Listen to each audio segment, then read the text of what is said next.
UP panchayat चुनाव को लेकर दिए गए हाईकोर्ट के फैसले को अब सुप्रीम कोर्ट में चुनौती दी गई है।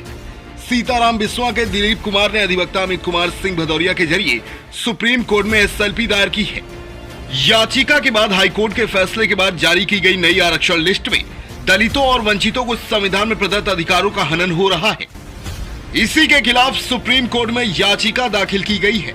आपको बता दें कि इलाहाबाद हाईकोर्ट की लखनऊ बेंच ने कुछ दिन पहले ही पुरानी आरक्षण सूची पर रोक लगाते हुए 2015 के आधार पर चुनाव कराने को लेकर फैसला सुनाया था। दोबारा निरीक्षण हाईकोर्ट ने अपने आदेश में कहा था कि वर्ष 2015 को आधार मानते हुए सीटों पर आरक्षण लागू किया जाए। तारीख की इसके पूर्व राज्य सरकार ने कहा कि वह वर्ष 2015 को आधार मानकर आरक्षण व्यवस्था लागू करने के लिए तैयार है।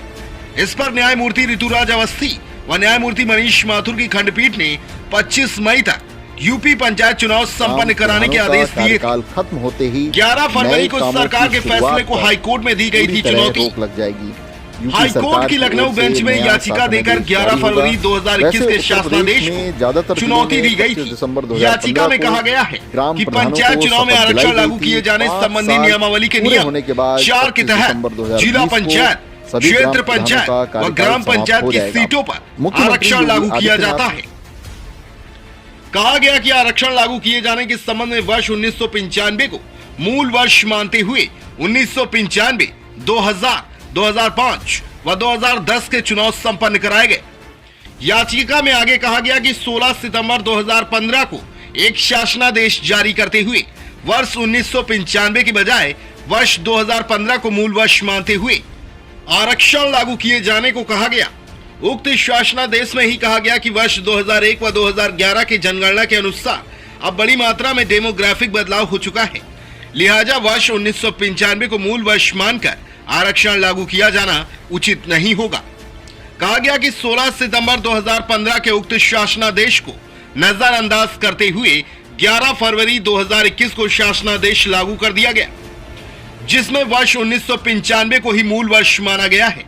यह भी कहा गया कि वर्ष 2015 की पंचायत चुनाव भी 16 सितंबर 2015 के शासनादेश के ही अनुसार संपन्न हुए थे।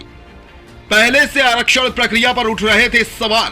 आरक्षण के फॉर्मूले को लेकर कुछ दिनों से प्रदेश सरकार और पार्टी में जद्दोजहद चल रही थी। सूत्रों के अनुसार पार्टी में आरक्षण फॉर्मूले को लेकर असंतोष अब सतह पर आ गया है। पार्टी के कई सांसदों, विधायकों और जिला अध्यक्षों ने शीर्ष नेतृत्व से यह शिकायत भी की कि उनके लोग पंचायत चुनाव लड़ने की तैयारी किए बैठे थे, मगर आरक्षण के फॉर्मूले की वजह से उनके लोग चुनाव लड़ने से वंचित हो गए। सूत्र बताते हैं कि पंचायती राज विभाग में इस मुद्दे पर पिछले कई दिनों से गंभीर मंथन चल रहा है। चूंकि हाईकोर्ट ने समयबद्ध ढंग से 15 मई तक पूरी चुनाव प्रक्रिया संपन्न करवाने के आदेश दे रखे और पंचायतों के पदों की सीटों के आरक्षण की अंतिम सूची भी जारी हो चुकी है, जिस पर दावे और आपत्तियां मांगे जाने का समय भी सोमवार 8 मार्च को बीत गया। इसलिए अब आरक्षण के फॉर्मूले में बदलाव की गुंजाइश तो नहीं हो जाएगा। मुख्यमंत्री योगी आदित्यनाथ। डेस्क रिपोर्ट, आवाज न्यूज।